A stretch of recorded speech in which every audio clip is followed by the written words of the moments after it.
Today I'm going to talk about some of our recent development in first principle calculation of lattice thermal conductivity. This project is particularly designed to study the mineral of the Earth at the extreme temperature and the pressure condition for the application that to help us to better understand the interior of the Earth. First, let me acknowledge the people who contribute in this project. First is Xiaoli Tan, who is sitting in the audience, and I'm pointing out to her because she is involved in every aspect of the development, spend time on the methodology development, and carry out all the detailed calculation. So if you find something wrong here, blame her. Okay. And Moses is the graduate student who is working on this project right now, and we are just trying to get the version 2 of our transport code. And we are also, in this project, we are also in close collaboration with experimentalists. Han Hofmeister is the person that if I have a question, I'm going to ask her about the experimentalist interpretation of the data. And also in collaboration with Abby Kavanagh, and after Xiaoli's graduation, Xiaoli moved to Abby's group and did a 1-year postdoc there. And she and Xiaoli lead a collaboration between the UCLA and the Auburn, and we finished some of the work on the perovskite. I'm going to talk a little bit about perovskite 2 today. And the funding is provided by the NSF, and we also did our perovskite calculation using the TeraGrid computational facility. So the motivation here is that we try to have a better understanding about heat transport inside the Earth. And we know there's a lot of things happens down there. The surface is 25 degrees. This temperature is known from the radiation from the sun. And we also have more or less estimation about the temperature at the top of the core. Those are from the melting, the diamond anvil cell experiment of melting of iron. So we know there's a huge temperature gradient. So naturally, there's going to be a lot of heat come from inside to out. And a lot of our near-surface geological phenomena actually related to this topic. So this is an important topic. And the Earth is very complex, and we have a diverse set of minerals here, and we try to study, and from the continental crust all the way down to the lower mantle. And as the first step, that we focus on this lower mantle part, because this is one of the least constrained region that we don't know much about the thermal conductivity of the mineral down there, because of the extreme high pressure. That pressure range exceeds the capability of today's technology that people can actually probe in the lab. So that's what we hope theory will help. Okay. Also, in terms of the heat transport, as we know, there's 3 processes get involved. There's a conduction, convection, and the radiation. The convection part for the lower mantle is not that important because of this is a solid, mainly solid. So the contributing part that we need to pay attention is the conduction and the radiation. And for our calculation right now, we focus on the conduction. That is the largest contribution. And basically that if you have a vibration, if it's a perfect vibration, you should have infinite conductivity. The things that will give you the finite conductivity is from the lattice unharmonicity, defect, and the disorder, and the green boundary, those kind of things. But I also want to point out people should pay attention to the radiation. This is actually one source of the problem that our experimental collaborator actually that troubles them, okay? Because when they do measurement in lab, they get the data. Actually, that's a combination of conduction and radiation.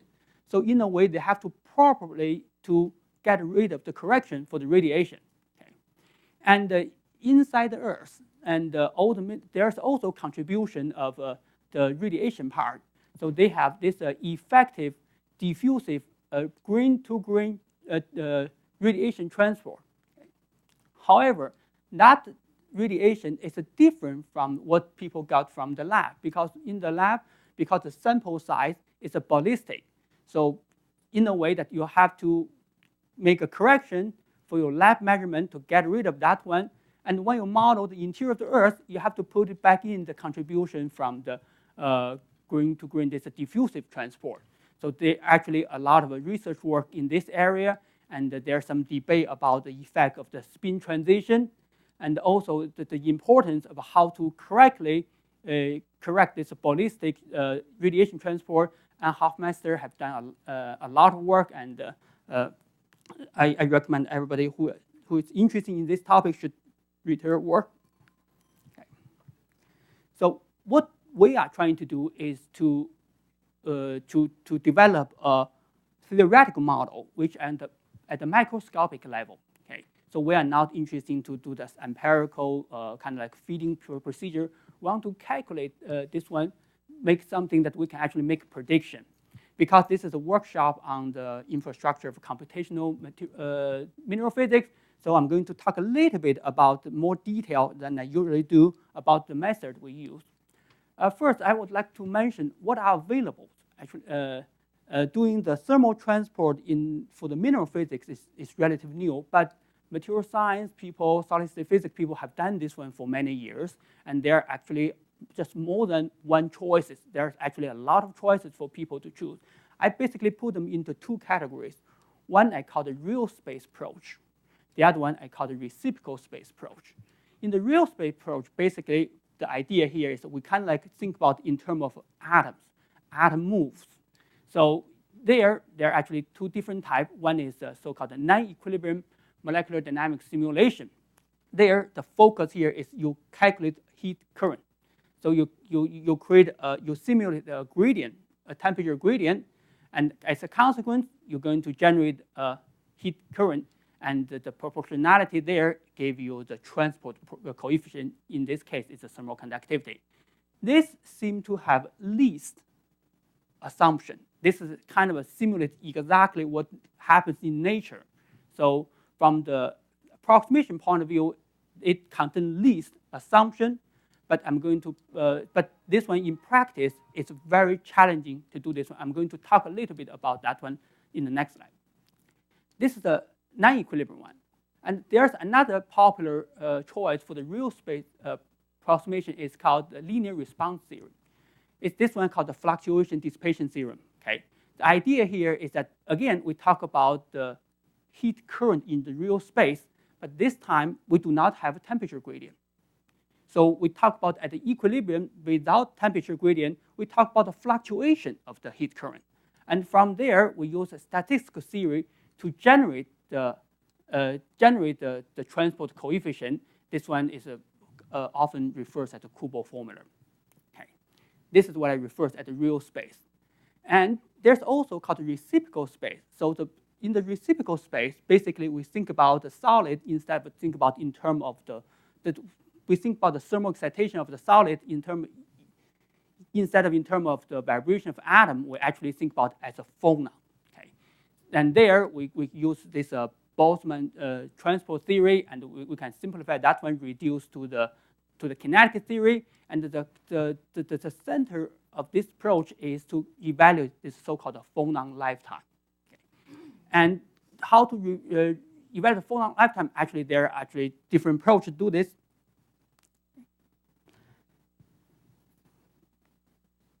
One thing I want to point out here is we decided to, let's go back. Our approach actually is in the reciprocal space, and we evaluate the phonon with the first principle lattice dynamics, and we also use this phonon lifetime through this quantum scattering theory. The reason we do this one because from our experience, in the molecular dynamics, in this real space technique, we have to pay attention to the size effect of, and this time scale we talk about. I just want to, that's a long story, but I want to emphasize this time scale and the size effect actually is more severe in the transport calculation than in other calculations, like a total energy calculation. There's actually a large set of literature available from material engineering community and solid state community, so you actually can get a lot of knowledge from there.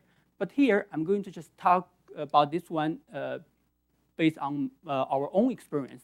This is one of the early work that Xiaoli and I did it. Well, this is what we use. This is a real space. This is a Kubo formula. We calculate the current correlation function.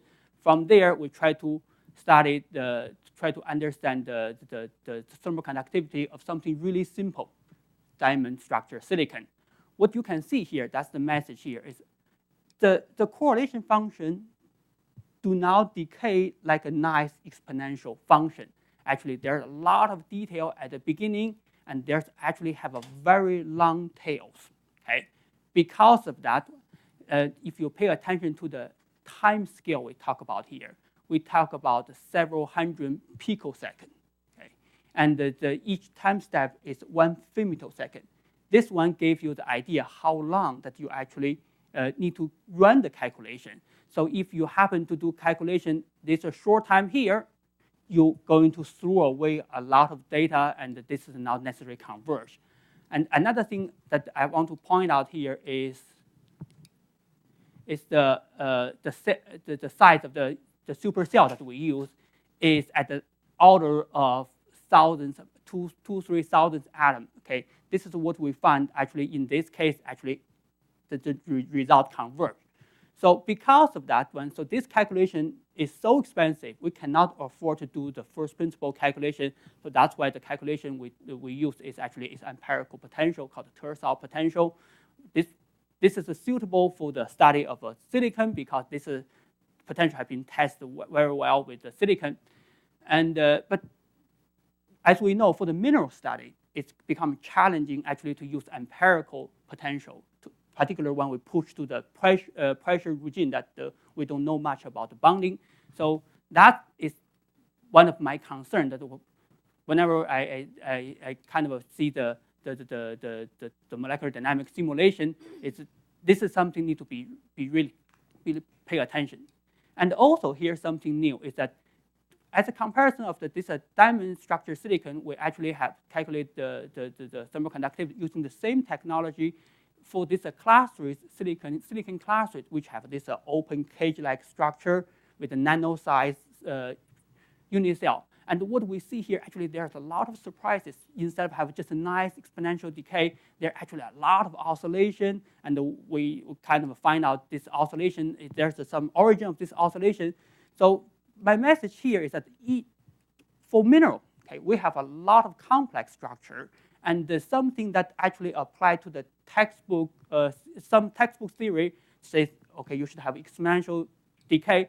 Those might apply for the simple thing like a diamond structure.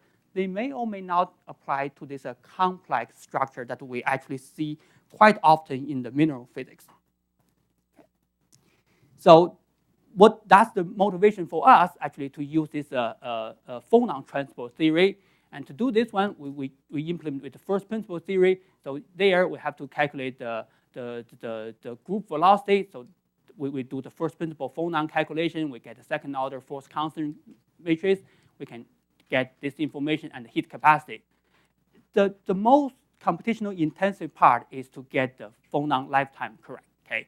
In order to do that one, we need to calculate the third order lattice anharmonicity. This is one of the major approximations that we adopt in this approach, because in the molecular dynamics, there's a strength.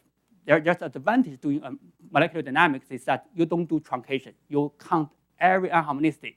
But here, we use kind of like a perturbation kind of approach. We think that the third order anharmonicity is the dominant anharmonicity, so we do the truncation here. So in all our current calculation, we only count up to the third order lattice anharmonicity. In principle, we can put in the fourth order, but it's become more and more tedious, and it doesn't make sense that actually you have to include more and more higher order. Okay, and to evaluate this one, the process here we use this the Fermi-Golden rule, and to try to consider the energy and the momentum conservation for the 3 phonon process. And in this calculation, we also consider the isotope effect. And we're going to show that actually isotope effect is relevant for the for the room temperature data. Okay.